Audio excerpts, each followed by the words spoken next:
there's creating a star. But I'd done 20 years of research to get to that, and we'd done some work in the laboratory with a colleague, David Walton, which ended up as a nice piece of research, which ended up with the discovery of molecules in interstellar space by radio astronomy. And then other people discovered an interesting star which had some interesting chemistry. And I was interested in that. And just by really pure chance, I was visiting Rice University with a friend of mine, a scientist, Bob Curl, who said I should go and visit Rick Smalley in another lab. He's doing something interesting. And it looked interesting, and then I went to see him. And during this that visit for an hour, I could see that this technology that Rick had created really was revolutionary as far as cluster science was concerned. Might actually just solve a little problem in the back of my mind. Not very important, interesting to me, not really interesting to anybody else. And then we did it, and it worked exactly as I expected, except that it had an incredible surprise that it did something else. The result was, I didn't even need to do it. It seemed to me it was obvious it was going to give this result, but it did something else totally unexpected, and that led to the Nobel Prize. And there's a lesson here that here was an experiment that wasn't particularly important to my colleagues. It was more important to me personally, but not on an outside level. Just wanted to solve a little problem in my head, and here was an incredible breakthrough which was totally unexpected, and that's the way that many breakthroughs are made. It's not going after these important things, it's not competing with other people. If you're competing with other people, 100 other groups who think this is important, then you've only got a 1% chance of making the breakthrough. So do what you're interested in doing. Don't worry about others. Of course, you've got to convince people to give you the money to do it. Well, work hard on that, and then piggyback your real interest on top of this thing. And you also once said that science is misunderstood in many ways. Can you elaborate on that, please? Well, the first thing that young people, the iconic image of the scientist is really Einstein as an old guy with long hair, when in fact he was a young man with very short hair when he made the big breakthroughs. So that's the first misunderstanding of who the scientists are. The second part is much more serious one, and that is that science is not understood by anyone, particularly people who are journalists. And that is the only 9 out of 10 times when a journalist comes to ask me about it, they ask, what are the applications of your discovery?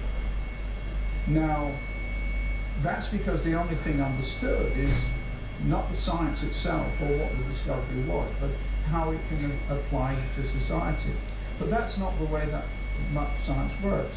The third thing, arguably more important, is how does a scientist discover something that's unknown beforehand? The scientific method, and how is that done? And that's the scientist. But I think there's something much more important than that, at a very deep intellectual, cultural, and educational level, and that is to recognize that science is really quite new. It really only goes back about 500 years. Before that, it was common sense, and common sense is what we need to survive. But before it was called science, it was called natural philosophy.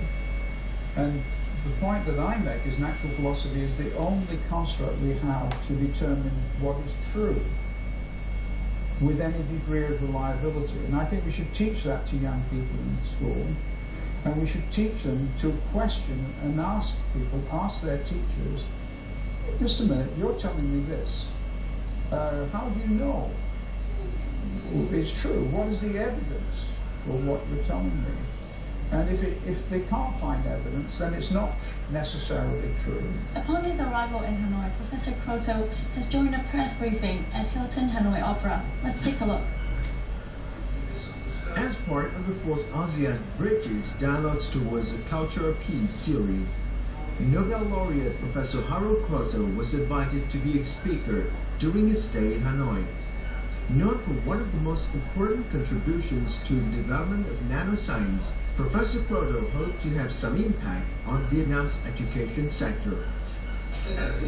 We have invited Professor Kroto because he's speaking about education as a basis for peace, which is the main theme of the International Peace Foundation.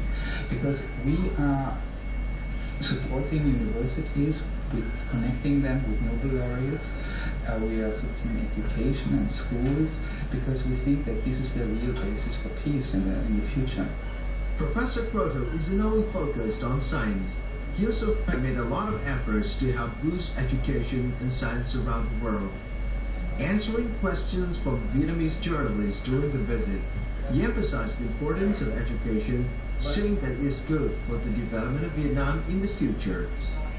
Your educational system must cater across the spectrum, from those who are in the sciences are good at solving clear, important problems, to others who are good at solving their own problems that no one else has thought of, and then where surprising breakthroughs are made, which will be useful for Vietnam.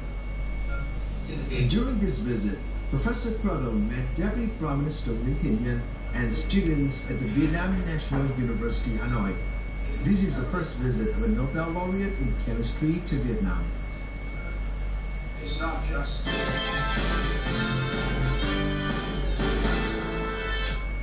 So, how has the Nobel Prize changed your life? Well, the first thing is that I gave a lot of lectures before, but now I give a lot more lectures, and it's an interesting question. So it has meant that I'm on the road, my wife is on the road, we're both on the road, probably 1/3 of the year. And we were in 127 hotel rooms, 127 days in a hotel last year. And I feel a responsibility particularly to talk to students wherever I go. Looking back at your career path so far, have you ever felt that it was tough to get through? What was the biggest challenge that you had to overcome? Oh, it was... And,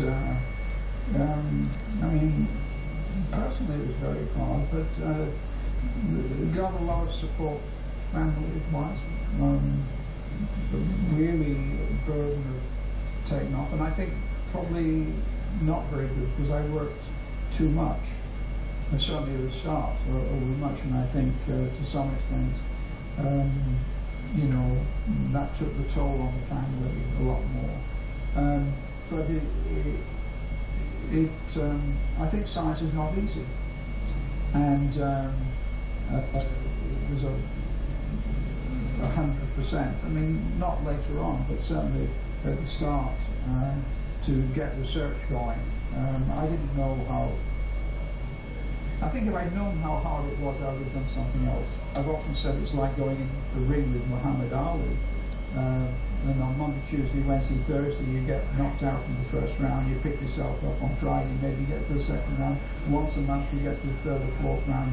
Once a year, you get to the 10th round. And if you're incredibly lucky and he sort of has an off day, you might sneak around and knock him on the nose, and you get the Nobel Prize. And that's hard to take. And you have to have a certain internal resilience, which most scientists actually have. And not everybody has. And everybody has the supportive family around them that I have. You made a summer 2012 presentation at the 62nd Lindau Nobel Laureate meeting in Germany. And this annual meeting brings together Nobel laureate and young researchers for integrational inspiration. Yes. A key line in your Lindau presentation was, "I'm not here to make you feel comfortable, I'm here to make you think." And so can you tell me a little bit about that experience in Lindau? Well, I mean, I've been to Lindau many times, and as time has gone on, I underneath that has always been to get people to think, because I think it's very important that they don't accept what other people tell them. I also said, this is a quotation which I like very much: if you make people think they're thinking, they love you. But if you really make them think, they hate you. And this is by the journalist Don Marcus in the 1930s. I think that the young people who go to Lindau, many of them will go into positions of responsibility, and they become leaders. And for me, leadership is about leading young people to think for themselves so that they no longer need to be led.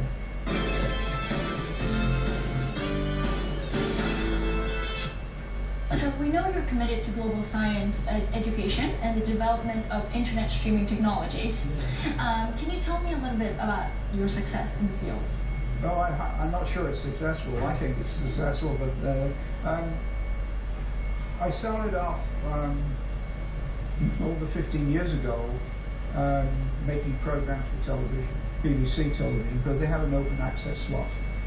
And in those days, the technology was very expensive, and it was quite expensive, and I had to pull in a lot of money to do this. And over 15, 16 years, I think we were very successful. But also, the internet became very powerful, and I recognized one of the greatest breakthroughs in education